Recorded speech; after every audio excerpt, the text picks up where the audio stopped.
Hello and good morning. It's so nice to see you guys here. And I have, thank you for being here. I mean, Peter and Ali, it's a great pleasure.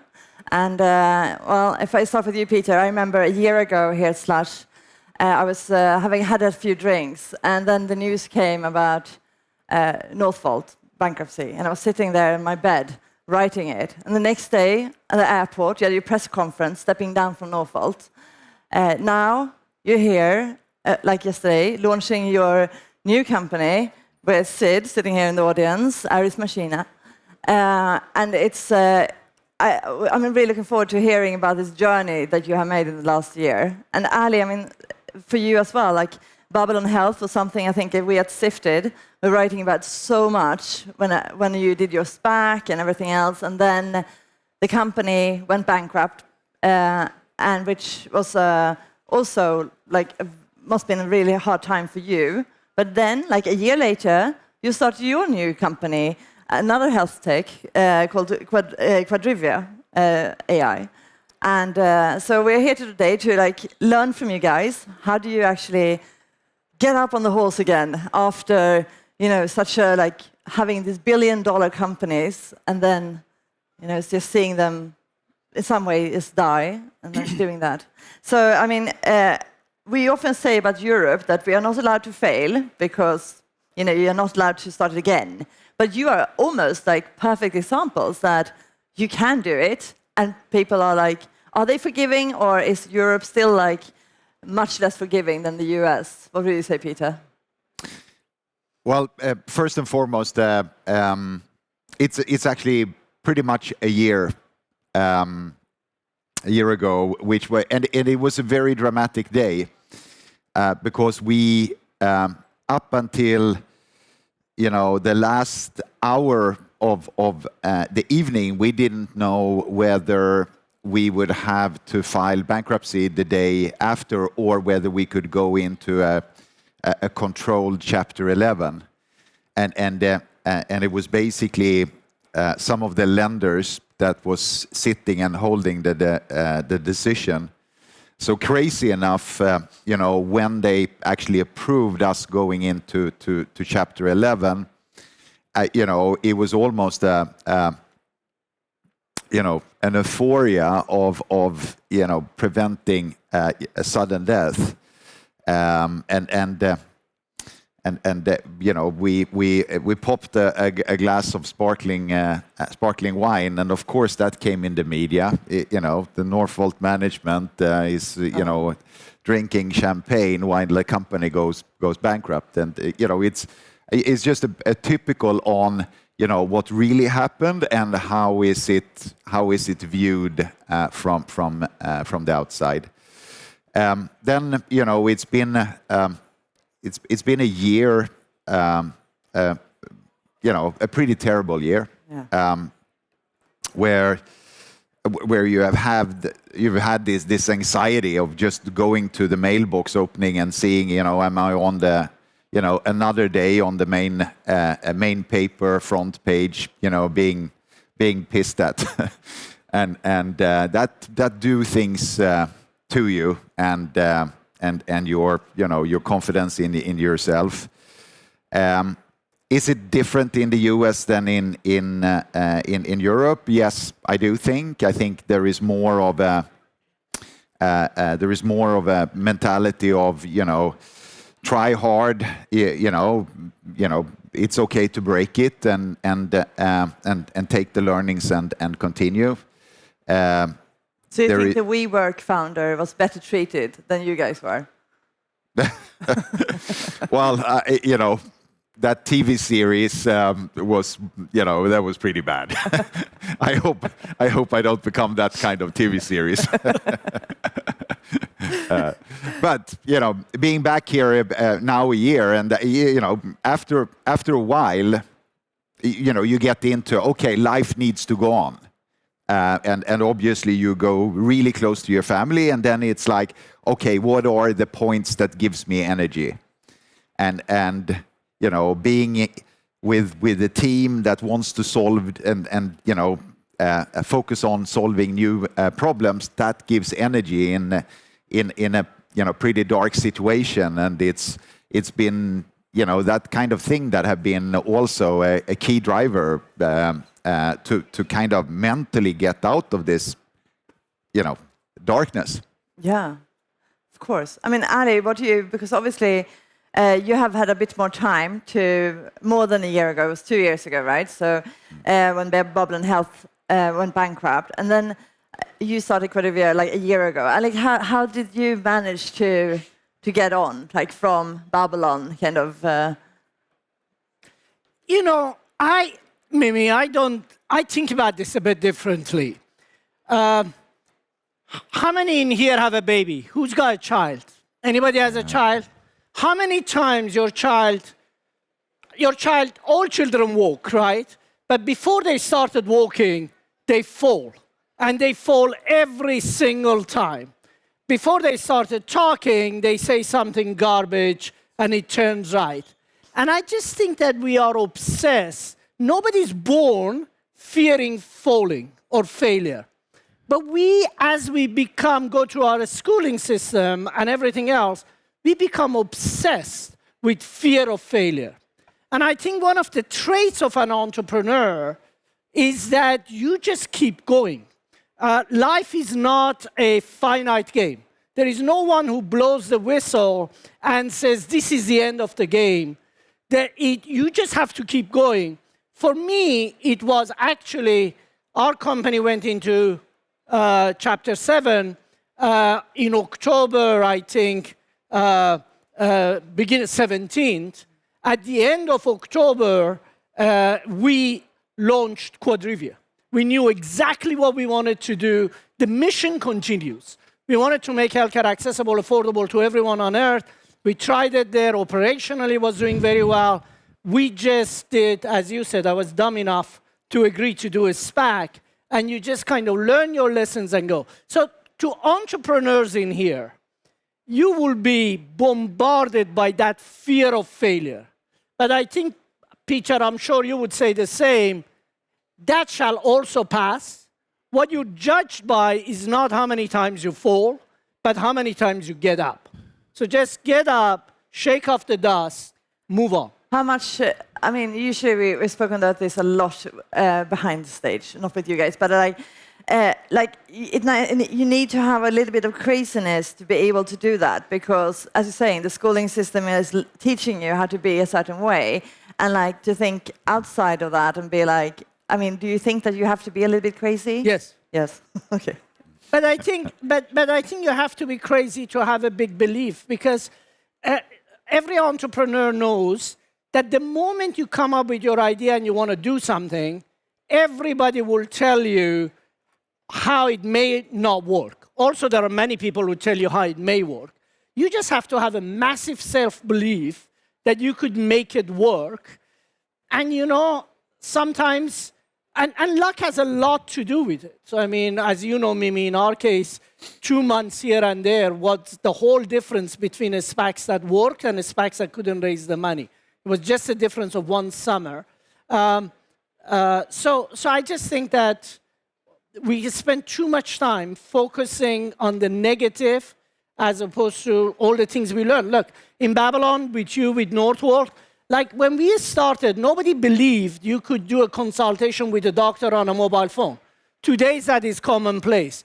The digital health community didn't exist. Today is everywhere, right? Entrepreneurs in Europe that believe they can conquer United States were very rare, right? I remember Daniel was there from Spotify, but we were not that many of us. Today is very natural to think you can start in Europe and conquer United States or become global.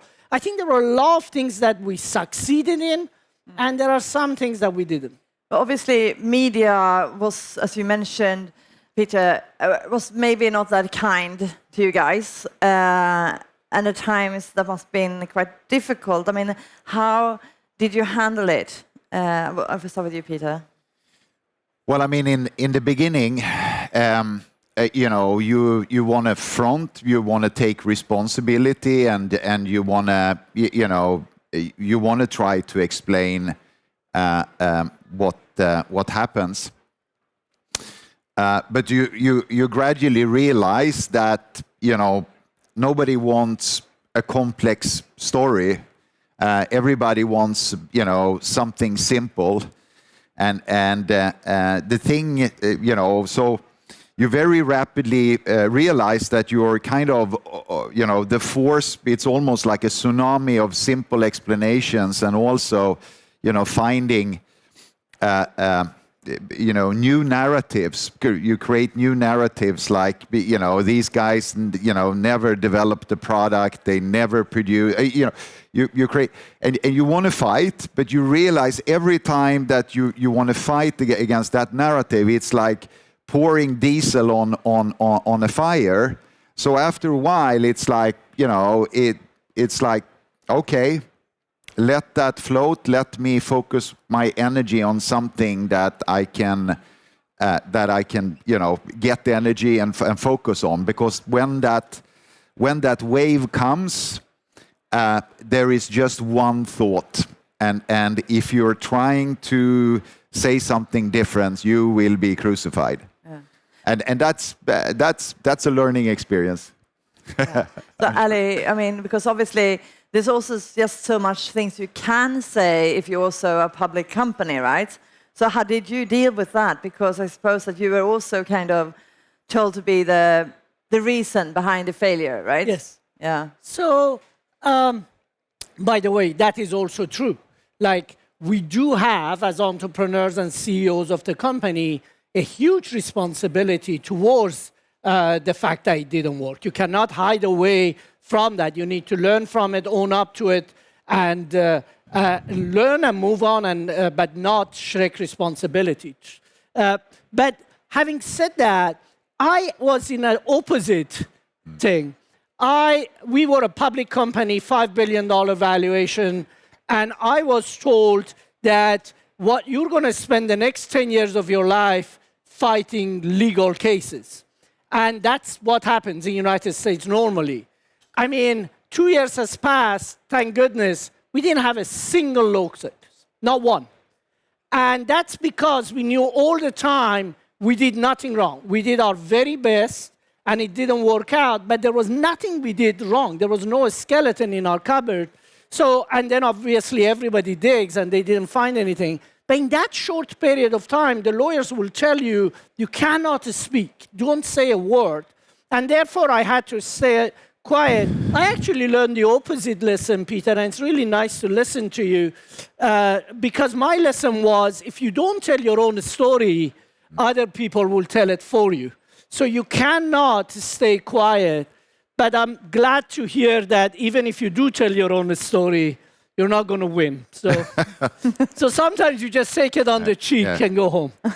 So, I mean, you've obviously gone from like media darlings, both of you, to being like, well, been thrown under the bus, so to say. And then with your families and everything, when you then told them like, hey, babe, I'm starting a new company. I mean, what did they say? Because were they happy? Like, yeah, you go. Or what did your wife say to you, Peter? I mean, actually, first,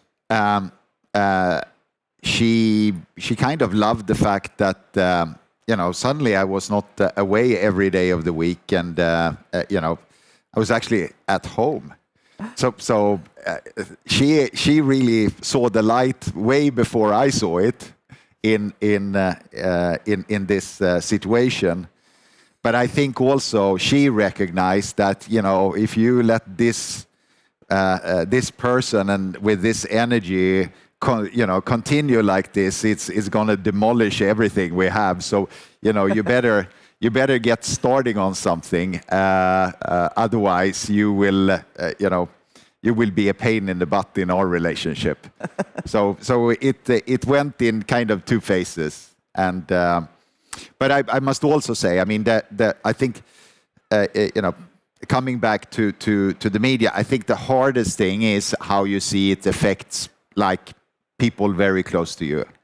I could see it on my dad, how he was reading everything and how it really affected him.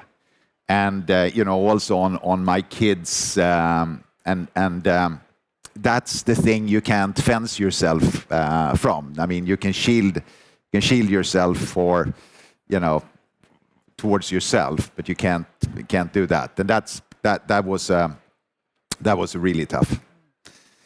Yeah, Ali, I mean, did you have a similar talks at home? Absolutely, and I do agree with you. And I think that, look, all of you, you included Mimi, I think that you judge people not at the time you're high, but at the time things gone wrong. And all of us have a responsibility. And I tell you what I found. I found there was a lot of negativity, but I also found from many people, including your colleagues, much positivity, kindness, friendship, right? At the time that you're at your lowest and you feel you're at your loneliest, the best of humanity comes out also. And those are the things that give you power. We all hear, and we see it in our society, in our politics today, there is always the nastiest, the loudest noises that come out. But underneath it all, there is humanity's kindness that is always, always there. But a direct answer to your question was, my mother called me. My father, unfortunately, was among the very first people who passed away to COVID globally. And he was also my best friend, so I always mourned him. But my mother called me 2 weeks after this whole thing and said to me, what would your dad think if he knew that you're not keeping going? Like, you have all this energy, you know what you've done, you know what you learned. What are you doing? I don't imagine my son will be sitting and sobbing. And I think it's something about hearing this from your 85-year-old, sorry, Mom, I shouldn't have told your age, but Mom, that really does get you going. But listen, Peter, I'm sure it's the same with you. We are incredibly lucky as entrepreneurs. You won't be one if you're not surrounded by people who are your biggest supporters. And I'm unbelievably lucky to have one. And I mean, obviously, you know, you have the support of people around you, but also you have also raised lots of money before for your Babylon and for Northvolt. So when you went out to raise more money, I mean, did you go to the same investors and be like, hi guys, I know that you raised from Norrsken, a Swedish impact fund, right? For, I think we scooped it even, like very happy about that. But also like, and for you, it was more like early bird.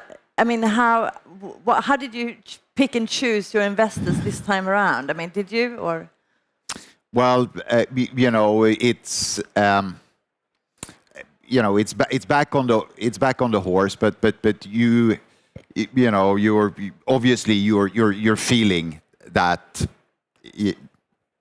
there is a big set of investors that lost a lot of money. So you're definitely you're definitely not going back to your biggest backers. Like I didn't call Goldman Sachs and said, hey, you know, are you ready to put in some new funds? But we obviously, as you're restarting, it's significantly smaller sums. I mean, the tools are the same. It's about building a solid business plan. It's really about showing the problem that you're really solving, how you intend to solve it, and with what team you intend to solve it. And then to be honest, I kind of pushed Sid in front of me. You take the first call, I take the second.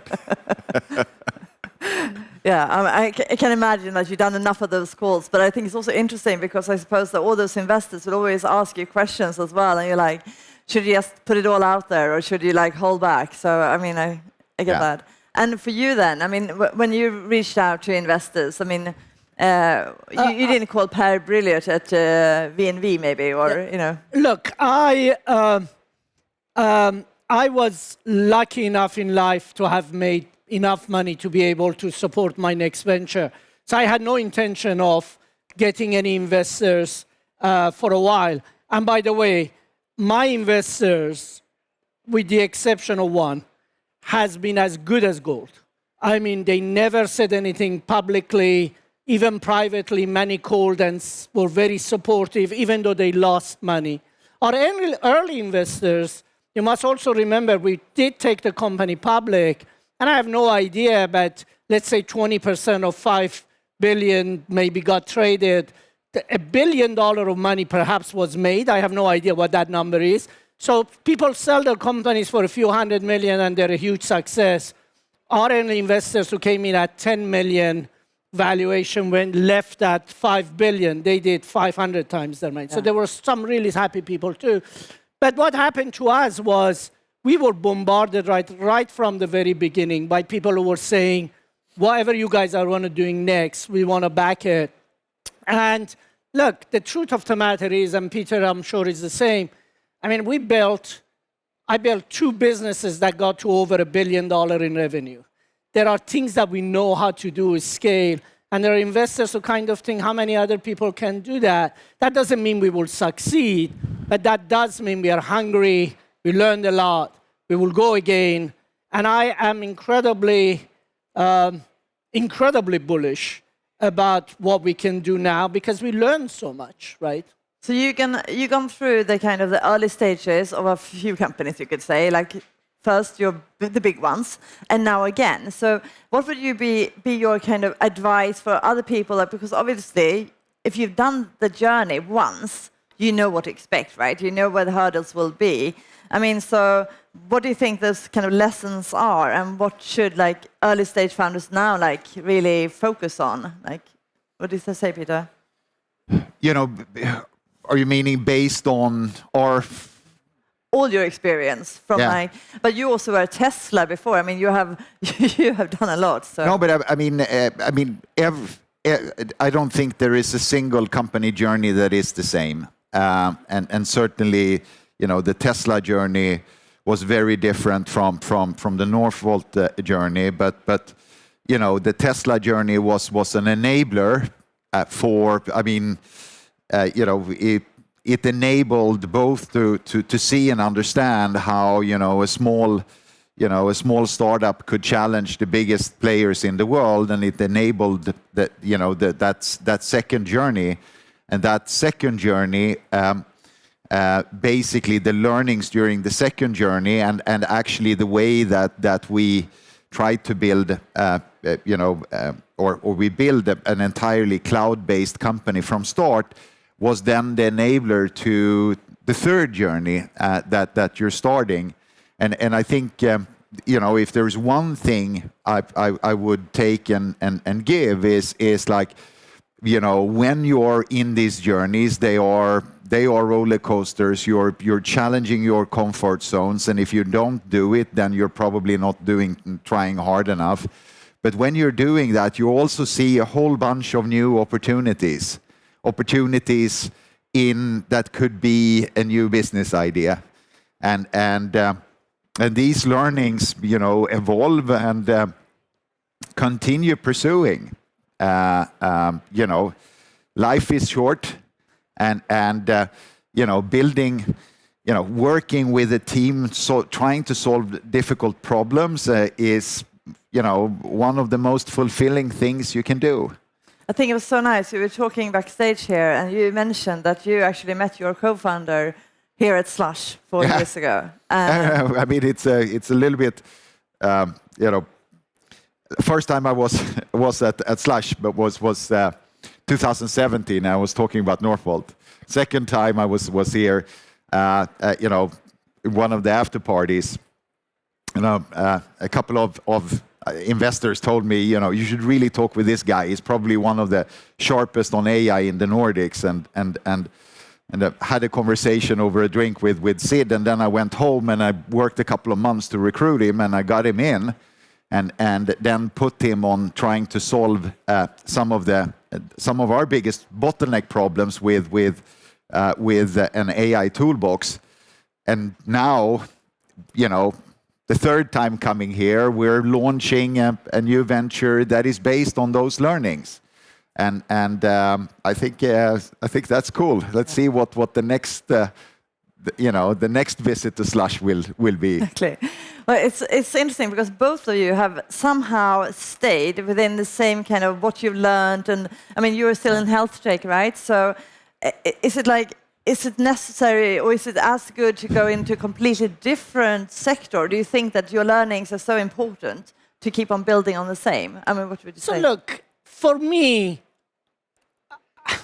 it's a mission, right? I am incredibly driven by this mission of making healthcare accessible and affordable to everyone on Earth. I think it's very doable. The root cause of healthcare being inaccessible and inaffordable is because we have a structural imbalance between elastic demand. My kid gets sick, I spend any time, any effort, any money to fix it, and a very constrained supply. And I think for the first time with AI, we have the opportunity of creating elastic supply. And like any other industry, if you can make supply be more than demand, you make it highly accessible and highly affordable. And I think that today we can build clinical skills, not administrative in our case, highly clinical, what a doctor does, what a nurse does, and get an AI to deliver that. That will solve one of the biggest problems, in my view, in the world. So I'm not in this because, I'm in this because I have a super, super focused mission to do this. Can I, by the way, you said something really interesting. What I learned that I will tell the next generation of entrepreneurs, I don't know for what it's worth. Look, as entrepreneurs, guys, we have one single advantage over everybody else. We don't have more money, we don't have brighter people, we don't work harder. We have one single advantage. We are faster. So speed is the only strategic advantage you have. And I think everything we do, and what I learned, is that I hire my people for their ability to be fast. So they need to be super sharp, intelligent. As you said, you have to hire some of the most intelligent people in the world. They need to be non-complicated, non-political, kind, so people don't spend their time fighting over stuff. Then you need to have a product that is better than any other product out there because it will speed you up if the foundation of the product is amazing. And then you basically need to have processes, you guys mastered it in Tesla, that fundamentally, unquestionably questions everything, deletes anything that is not necessary, simplifies, and then automates the process. And the faster you are, the better you are. I can, in all honesty, say, in my new business, Quadrivia, nobody has a faster churning time of product than we do. We are religious, relentless in measuring speed. So my only thing to you as entrepreneurs is if there is a single thing you need to focus on, is the speed in which your organization works. Because big organizations, with all the power they have, they just don't have the ability to move fast in large numbers. People usually say that just ship. Don't actually wait to have the perfect product and so on. I mean, that goes a little bit against it because, you're supposed to have the best product, but you're also supposed to just ship it. I mean, what do you think, Peter? I mean, is it more important to have a perfect product or just like get it out there? Well, I've been, while building these companies, I've also, done, investing in a bunch of passion projects. And I think, particularly on hardware, deep tech, that is called nowadays, there is a tendency of, the founders being in love with their product and kind of never get out of that love affair. So they get into a mode of continuous, if we're just improving this, then, and I think what really separates strong growth companies is the ability to continue product development, but have very, very clearly industrialization, scaling, a go-to-market, and drive these processes as hard as you're driving the process of your core product. And I think this is really, really important. Great. Thank you so much, both of you, for joining me here today. It's been an absolute pleasure to hear about what you've learned over the years. So thank you so much, Peter, and thank you, Ali. Thank you very much. Thank you.